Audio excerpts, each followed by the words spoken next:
আসসালামু আলাইকুম। আজকে আলোচনা করব বাড়ি বানাতে মালিকের পক্ষের পূর্বে পরিকল্পনা জানার জন্য গুরুত্বপূর্ণ বিষয়।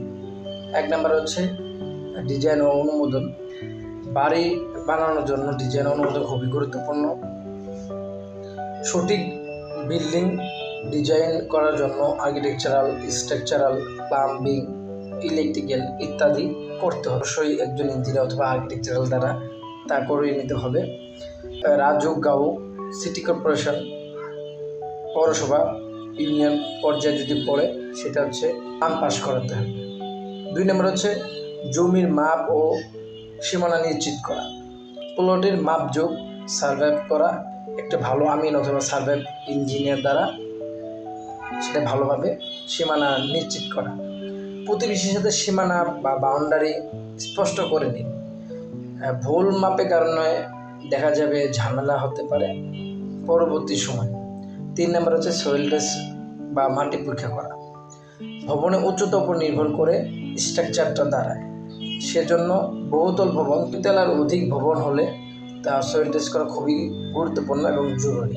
এর জন্য জরুরি সয়েল টেস্টের উপর নির্ভর করে বিল্ডিংটি আপনার দাঁড়িয়ে থাকবে। সেই অনুযায়ী কাঠামো তৈরি করে স্ট্রাকচার ডিজাইন করা হয়। ৪ নম্বর হচ্ছে বাজেট পরিকল্পনা করা।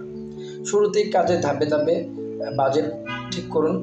নির্মাণ সামগ্রীর দাম, শ্রমিকের মজুরি সব লিখে রাখুন। বাজেট কন্ট্রোল করা মালিকের প্রধান কাজ। সঠিক বাজেট নির্ণয় করা। ৫ নম্বর ঠিকাদার ও মিস্ত্রি নির্বাচন করা। দক্ষ মিস্ত্রি বা বিশ্বস্ত ঠিকাদার নির্বাচন করুন। কাজের শর্ত সঠিকভাবে লিখে দিন। লেবার কস্ট কি থাকবে তার সাথে, মানে কোথাও একটা প্যাকেজের অনুযায়ী তার সাথে চুক্তিবদ্ধভাবে লিখিতভাবে আবদ্ধ হন। সময় সীমা, মান, পেমেন্ট সব কিছু লিখে রাখুন এবং সেটা হচ্ছে লিখিতভাবে স্ট্যাম্প করে তার কাছে স্বাক্ষর নিয়ে এবং নিজেও স্বাক্ষর দিয়ে তা নিশ্চিত করা। ৬ নম্বর হচ্ছে প্রতিদিন পর্যবেক্ষণ। মালিক বা মালিকের প্রতিনিধি সাইট ইঞ্জিনিয়ার ভিজিট করবে। সিমেন্ট, ইট, বালি মান ঠিক আছে কিনা তা দেখে নেবে। ডিজাইন অনুসারে কাজ হচ্ছে কিনা তার নজর রাখা। একজন প্রজেক্ট ইঞ্জিনিয়ার সেখানে সেটা তদারকি করবেন, প্লাস একজন বাড়ির মালিক হিসেবে আপনি সেটার উপরে নজরদারি করা, আপনাকে ন্যূনতম জ্ঞান রাখা। ৭ নাম্বার নির্মাণ সামগ্রীর মান যাচাই করা।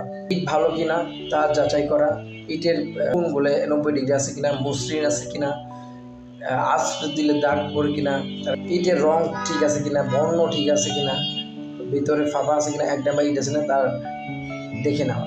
বালু ময়লা আছে কিনা, লবণাক্ত যুক্ত আছে কিনা তা নিশ্চিত করা। যদি লবণাক্ত থাকে ভালো করে ধুয়ে আবার সেটা ব্যবহার উপযুক্ত করা। রড ৬০D আছে কিনা, W500 আছে কিনা, মানে ইত্যাদি ওভারঅল রডটা ভালো করে চেক করে এবং তার নিশ্চিত করে কিনা। সিমেন্ট ভালো আছে কিনা, তার গুণগত মান কীরকম এবং মেয়াদ আছে কিনা। ৮ নাম্বার স্ট্রাকচারাল সবচেয়ে একটা গুরুত্বপূর্ণ অংশ। ভুল হলে ভবিষ্যতে ভবনের ঝুঁকিপূর্ণ হয়ে যায়।